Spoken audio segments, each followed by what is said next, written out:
itakuja nyumba nafuu kwa ajili ya walimu.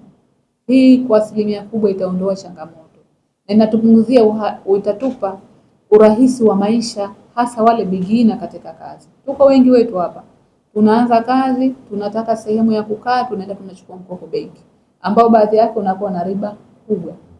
Lakini kupitia shirika la nyumba hili, kwa ni mwajiriwa Wizara ya Elimu, unajengewa nyumba na utajengewa na utakatwa bila ya riba.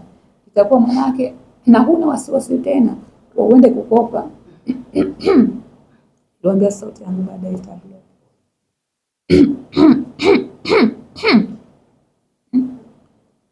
Wewe unajengewa nyumba, unapata makazi ya kuhakika, unafanya kazi bila stress, na nyumba ni ya kwako, nyumba ya nafasi kabisa. Kwa hiyo unakatwa kidogo dogo ile baada ya kuwa umenunua, umenyanyua vyumba viwili, umelasa bati, yani huu usumbufu wote utaondoka. Kwa mbali na mpango huu ambao tumekuwa tukifanya kuondoa changamoto za walimu katika maeneo haya tengefu ambayo yapo, lakini pia kuna mpango huu mkubwa ambao utakuwa ni endelevu katika maeneo yote na vijijini, ili walimu na wao waweze kufanya kazi katika mazingira mazuri. Lakini mkakati wa wizara kupeleka mtaala mpya katika skuli binafsi. Katika ripoti yangu, ndugu waandishi wa habari, ambao nimesema kuwa wizara imetoa mafunzo kwa walimu karibu 1500 na katika mtaala mpya. Walimu hawa ni wote wa serikali pamoja na skuli binafsi.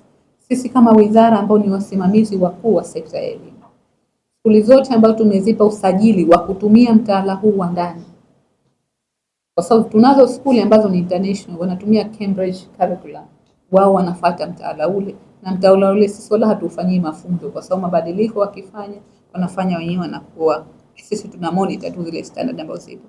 Lakini mtaala huu wa ndani ambao tumeubadilisha sisi, tukitoa mafunzo tunatoa kwa walimu wote kwa skuli za serikali na skuli binafsi. Tukitoa vitabu tunatoa kwa skuli zote, skuli binafsi na skuli za serikali.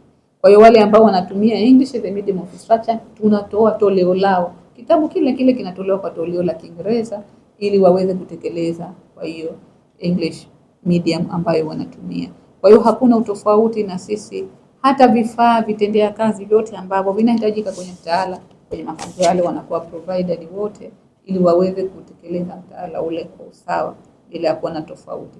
Tunaposema private, tuna maana ni kuwa mwanzilishi alioanzisha kaanzisha mtu binafsi, lakini haina maana kama ni private kimtaala, au haina maana awe na walimu ambao hawana sifa kutokana na vigezo vya Wizara ya Elimu, au afundishe nje ya utaratibu ambao Wizara ya Elimu na miongozo yake ipo. No, ni maana ni kuwa yule ameamua kujiajiri na kuajiri watu only, yani hayuko kwenye uajiri wa serikali. That is the only difference that we need.